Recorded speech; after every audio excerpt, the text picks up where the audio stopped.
So our power muscles, the old glutes, often cop a lot of work in our lifting, running, and our sedentary sitting lives. So it's important that we know how to release those glutes.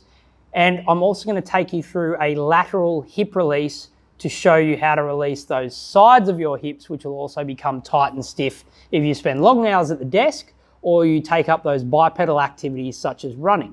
So the positional stuff for our glute release, which we'll work on today, I want you to think of two things, and it's all about your clothing.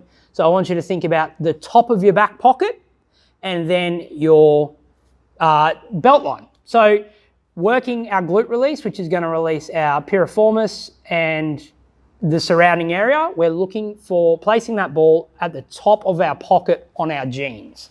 So that's the easiest way to think about it, but that's going to look like so. So it's going to be on the little higher side of your glutes, but we're simply going to wedge that in.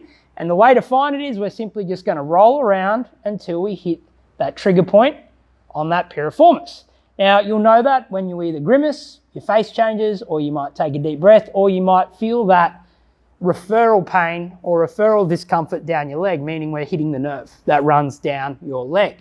And what we're going to do is simply sit on that position and we're going to start doing some clamshells. Once we do 4 or so clamshells there, we're going to go into some kicks. 4 kicks. And then from there, we're going to go into pivots. So we're going to draw a circle with our glutes on the floor. So by keeping the pressure on that ball, we're going to circle one way and then circle back the other. And you can repeat that as many times as you need to release your glutes. Now, your lateral hip release, we're thinking of that belt line. So from the piriformis, we're going to come up a little bit, and then we're also going to lay on a side supported position to hit that lateral part of our hip.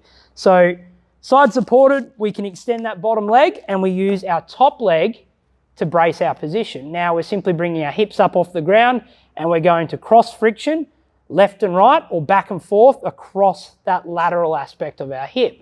Now this might also trigger some referral pain down the sciatic nerve, and that's okay too. We simply take more weight on the elbow and more weight on the leg in order to keep ourselves up off the ball into a position that we can maintain tension or pressure on it, but not push into pain.